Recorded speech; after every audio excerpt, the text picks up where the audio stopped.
Hi friends, ఎలా ఉన్నారు మీరు? నేను చాలా బాగున్నాను. ముందుగా ఈరోజు చాలా సింపుల్గా ఈజీగా ఫిష్తో పచ్చడి ఎలా చేసుకోవాలో చూద్దాము. అది కూడా ఆసం ఫిష్ అండి. ఇలాంటి ఫిష్ అయితే ఎక్కువగా దొరకదు. ఇలాంటి ఫిష్ దొరికినప్పుడు ఫిష్ నిలవ పచ్చడి చాలా బాగుంటుంది కాబట్టి చేసుకోవడం మంచిది. నేనైతే ఈ చేప తీసుకోవడం జరిగింది. ఈ చేప పేరు వినగానే మా ఇల్లు అయితే గుర్తొచ్చింది. మా అమ్మగారు ఎక్కువగా వండే చేప ఇది. అందుకనే ఆ పేరు ఐడెంటిఫై చేసి నేను వెంటనే కొన్నాను. దీని పేరు శీలావతి చేప. శీలావతి చేప చెప్పుకోవడానికి విచిత్రంగా ఉన్నా సరే పేరైతే అదే. ఆ పేరు వినగానే నేను వెంటనే కొన్నాను అనమాట. చేపలు నేను చాలా తక్కువగా కొంటాను.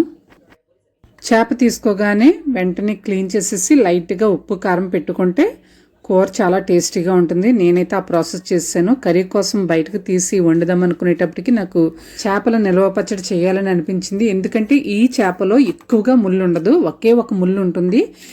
బంజరం చేప ఎలాగైతే ఉంటుందో అలా అనమాట. టేస్ట్ కూడా చాలా రిచ్ టేస్ట్ అనేది ఉంటుంది.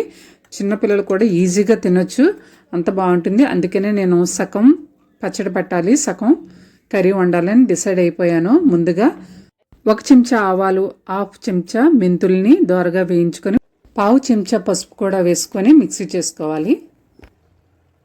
3 చెంచాల అల్లం ముక్కలు, 3 చెంచాల వెల్లుల్లి కూడా మిక్సీ చేసి పెట్టుకోవడం జరిగింది.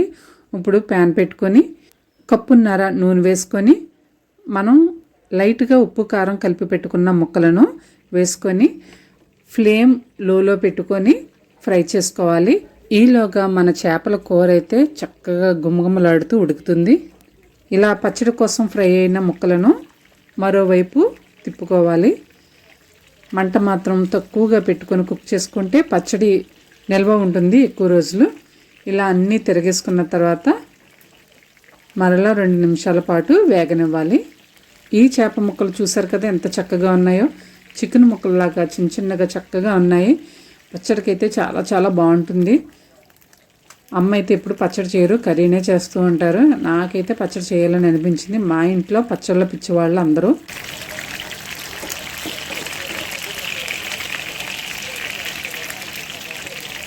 ఇలాగా వేగిన తర్వాత ముక్కలన్నీ తీసుకొని పక్కన పెట్టుకోవాలి.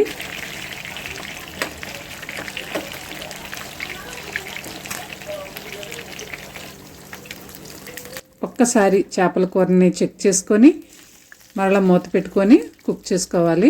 కొత్తిమీర వేసుకొని మరలా మూత పెట్టుకొని కుక్ చేసుకోవాలి.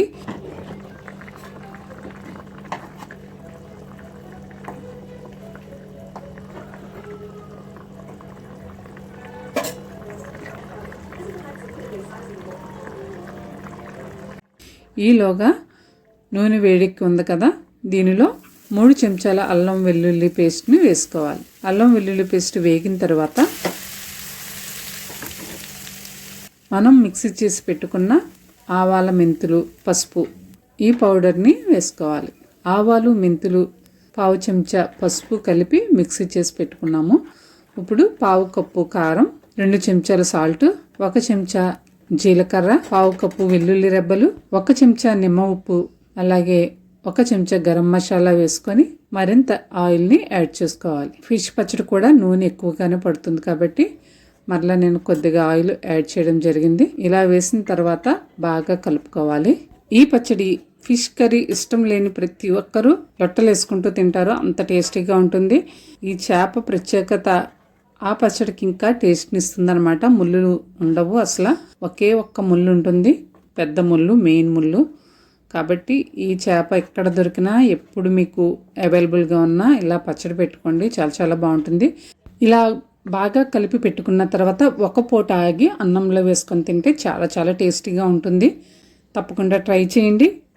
మన ఫిష్ కర్రీ కూడా చివరికి వచ్చేసింది. కొత్తిమీర వేసుకొని స్టవ్ ఆపేసుకోవడం జరిగింది. ఒకవైపు పచ్చడి, ఒకవైపు వేడివేడిగా శీలావతి చేపల కూర. మీరైతే ఫస్ట్ దేనికి ప్రయారిటీ ఇస్తారు?